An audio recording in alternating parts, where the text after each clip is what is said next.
हैं जहां बीकानेर शहर में अतिक्रमण संहिता अन्य समस्याओं को लेकर निगम आयुक्त अलर्ट नजर आ रहा है। अब बीकानेर शहर में मुख्य मार्गों पर अतिक्रमण करने वालों पर त्वरित कार्रवाई की जा रही है। बीकानेर नगर निगम के आयुक्त आईएएस मयंक मनीष ने साफ शब्दों में कह दिया है कि शहर की सभी प्रशासनिक समस्याओं का जल्द ही निस्तारण किया जाएगा। इस दौरान एवन टीवी संवाददाता के सिंह ने आईएएस मयंक मनीष के साथ खास बातचीत की।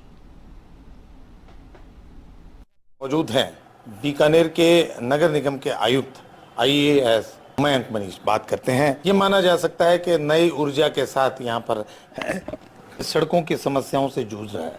जगह जगह बीकानेर चूंकि मरु नगरी के नाम से विख्यात है, लेकिन अब गड्ढा नगरी बन गया है। जगह जगह अभी भी यहाँ पर ये स्थिति है। टेक्नोक्राफ्ट या अन्य जो कंपनियां हैं वो काम कर रही है। उनके जो सीवरेज के जो कहा जा सकता है कि जो हॉल है उनको ऊपर कर दिया गया है। आए दिन दुर्घटना के कारण बन रहे हैं।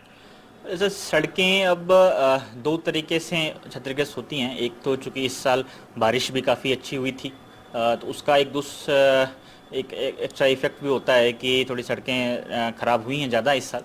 दूसरा चूँकि सीवरेज का काम भी चल रहा है, अमृत योजना के अंतर्गत सीवर की लाइनें बिछाई जा रही हैं, उसके अंदर भी रोड कुछ क्षतिग्रस्त हुए हैं। तो हमने दो तीन तरीके से इसको निपटने की हम कोशिश कर रहे हैं।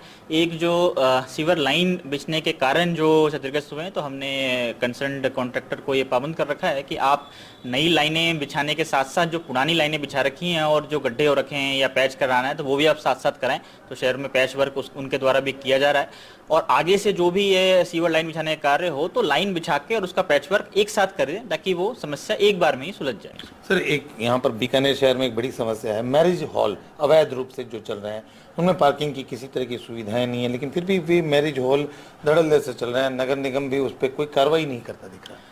जैसे आपने बताया कि जो अवैध लाइसेंस बिना लाइसेंस के और अवैध चला रहे हैं तो उस पर हम नगर पालिका अधिनियम के तहत सख्त कार्रवाई करेंगे और उस पर सुनिश्चित करेंगे कि आगे से लाइसेंस लेकर ही कोई व्यक्ति मैरिज हॉल का संचालन करे। मुख्य मार्गों पर जहाँ तक कब्जे की बात करें, खूब सारे कब्जे हो रहे हैं। दुकानों के बाहर सामान तक रहते हैं और हम लोग रसीद काट के छोड़ देते हैं।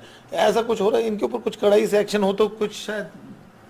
जैसे आपने बताया कि कुछ जो अस्थायी कुछ अतिक्रमण है, कुछ स्थायी अतिक्रमण है। अस्थायी अतिक्रमण कुछ गाड़े रोड विड्थ के अंदर आ जाते हैं जिससे वाहनों को लोगों को चलने में असुविधा होती है। तो हमने पिछले एक महीने 10 दिन से हम डेली अभियान चला रहे हैं कि हर एरिया में, चाहे वो केएम रोड हो, गंगा शहर का इलाका हो, वहाँ पे जो हमारी पूरी टीम जिसमें हमारे इंस्पेक्टर साहब और हमारे होमगार्ड के जवान जाते हैं और उन लोगों को पीछे कर रहे हैं हम कि आप रोड विड्थ में रहें, बाहर नहीं आए। जहाँ तक बात स्थायी अतिक्रमण की है तो हम इसका एक अभियान चलाकर और जहाँ जहाँ इस तरह के अतिक्रमण से लोगों को असुविधा हो रही है उस पर हम कठोर कार्रवाई करेंगे। अभी 2 व्हीलर के माध्यम से घूम रहे हैं और एक तरह से पूरी नज़र रखे हुए हैं।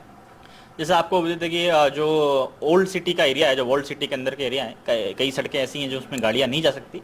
तो हम फिर भी हम कोशिश कर रहे हैं कि उन एरियाज़ में 2 व्हीलर के माध्यम से पैदल चलकर हम जाके अंदर की गलियों को जाके देखें कि वहाँ सफाई की व्यवस्था क्या है, वहाँ क्या रिक्वायरमेंट्स हैं, रोड की है, नाली क्षतिग्रस्त है, क्रॉस की रिक्वायरमेंट है, कुछ सीवरेज चैम्बर की रिक्वायरमेंट है। तो उन चीज़ों को हम एक बार फील्ड में जाके हम खुद भी देख रहे हैं ताकि और सारे इंजीनियर्स को भी उस फील्ड में लगा रखा है कि वो चीज़ें उसको देखें। ऐसा ही इंजीनियर्स को लगा रखा है। तो उसके माध्यम से हम सबसे अंतिम छोर तक जाने की कोशिश कर रहे हैं, जहाँ कहीं ज़रूरत है उसको हम पूरा कर सकें। देखिए, अंतिम छोर तक जाने की कोशिश। बीकानेर शहर में जहां आवारा पशुधन जो घूमता है उसे भी एक तरह से अंदर चेतावनी देते हुए उन्हें भी पकड़े जाने की कार्रवाई बराबर जारी है। और जहां कब्जा जो कर रहे हैं शहर के अंदर हो चाहे मुख्य मार्गों पर हो, वे सावधान हो जाएं, क्योंकि के सिंह